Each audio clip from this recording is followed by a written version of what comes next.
اسلامی تاریخ میں ابو لہب اور ابو جہل دو ایسے نام ہیں جو دشمنی رسول صلی اللہ علیہ وسلم اور حق کی مخالفت میں سب سے نمایاں رہے۔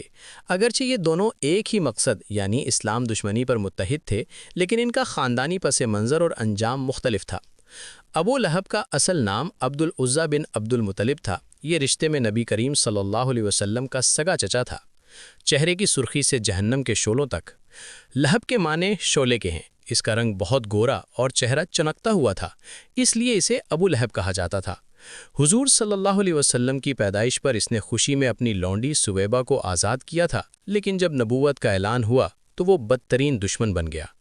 جب نبی صلی اللہ علیہ وسلم کوہ صفا پر قریش کو دعوت دینے کھڑے ہوئے تو ابو لہب نے کہا تھا، تجھ پر ہلاکت ہو، کیا تو نے ہمیں اس لیے جمع کیا تھا؟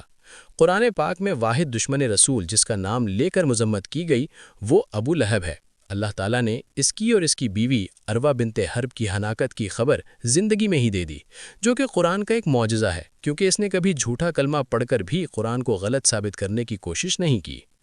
عبرت ناک انجام۔ ابو لہب جنگ بدر میں شریک نہیں ہوا تھا، لیکن اس کی شکست کی خبر سن کر صدمے اور ایک متعدی بیماری عدسہ میں مبتلا ہو کر مرا۔ اس کی لاش 3 دن تک پڑی سڑتی رہی، یہاں تک کہ کرائے کے مزدوروں نے دور سے پتھر مار مار کر گڈھے میں دبایا۔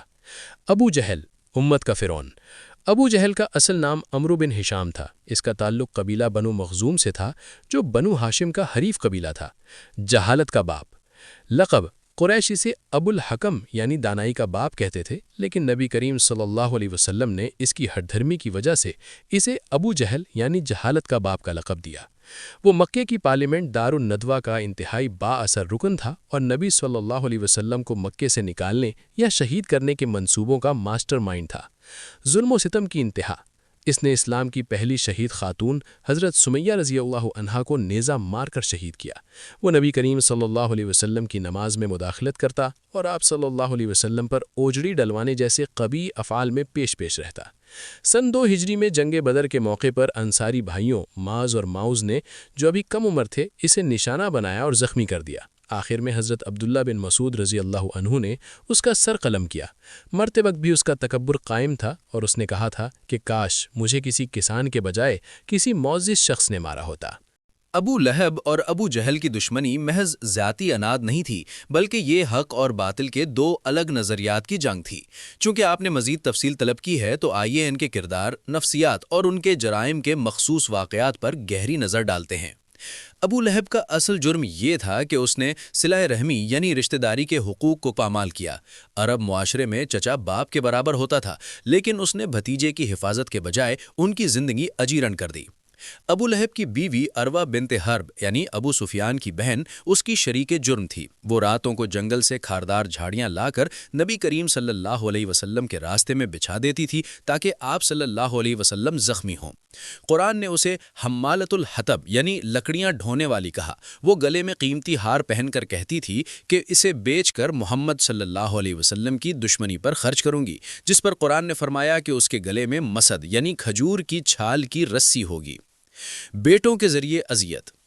ابو لہب نے اپنے 2 بیٹوں عتبہ اور عتیبہ کو حکم دیا کہ وہ نبی کریم صلی اللہ علیہ وسلم کی صاحبزادیوں یعنی حضرت رقیہ اور حضرت ام کلثوم رضی اللہ عنہما سے طلاق دے دیں تاکہ آپ صلی اللہ علیہ وسلم پر گھریلو دباؤ بڑھے۔ اس نے خاندانی تعلقات کو اسلام کو روکنے کے لیے ایک ہتھیار کے طور پر استعمال کیا۔ ابو جہل صرف ایک فرد نہیں بلکہ ایک نظام کا نام تھا۔ وہ قریش کے سرداروں کا سردار کہلاتا تھا اور بہت ذہین مگر انتہائی متکبر شخص تھا۔ بنو ہاشم سے سیاسی رقابت۔ ایک بار جب ابو جہل سے پوچھا گیا کہ کیا تم محمد کو سچا نہیں جانتے تو اس نے اعتراف کیا، ہم نے اور بنو ہاشم نے ہمیشہ عزت اور شرف میں مقابلہ کیا۔ انہوں نے کھانا کھلایا، ہم نے بھی کھلایا۔ انہوں نے سخاوت کی، ہم نے بھی کی۔ اب وہ کہتے ہیں کہ ہم میں ایک نبی ہے جس پر وحی آتی ہے، ہم اس کا مقابلہ کیسے کریں؟ خدا کی قسم ہم کبھی اس پر ایمان نہیں لائیں گے۔ یہ اس کے کفر کی اصل وجہ تھی، انا اور سیاسی برتری۔ شائب ابی طالب کا بائیکاٹ۔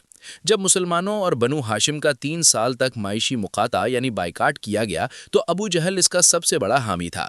وہ نگرانی کرتا تھا کہ مکے سے کوئی غلہ یا کھانا گھاٹی یعنی شائب ابی طالب کے اندر نہ جانے پائے۔ سجدے کی حالت میں حملہ کرنے کی کوشش۔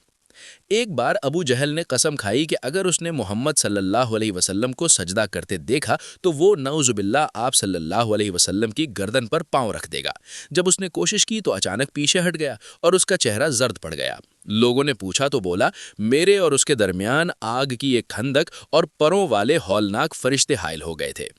جنگ بدر میں 2 انصاری بچوں معاذ اور معوذ نے جب اسے گرایا تو وہ زخموں سے چور تھا۔ جب حضرت عبداللہ بن مسعود رضی اللہ عنہ اس کے پاس پہنچے تو اس نے کہا، تو ایک اونچی جگہ پر چڑھ گیا ہے، بکریوں کے چرواہے۔ اس کی گردن کاٹتے وقت بھی اس نے خواہش کی کہ میری گردن ذرا نیچے سے کاٹنا تاکہ جب میرا سر نیزے پر رکھا جائے تو وہ بڑا اور نمایاں نظر آئے۔ ابو لہب اس شخص کی مثال ہے جو حق کو پہچان کر بھی خاندان اور مفاد کی خاطر اسے ٹھکراتا ہے۔ ابو جہل اس نظام اور تکبر کی علامت ہے جو سچائی کو محض اس لیے تسلیم نہیں کرتا کہ اس سے اس کی چودراہٹ ختم ہو جائے گی۔ یہی وجہ ہے کہ تاریخ میں ان دونوں کو بدترین ناکامی کا استعارہ بنا دیا گیا۔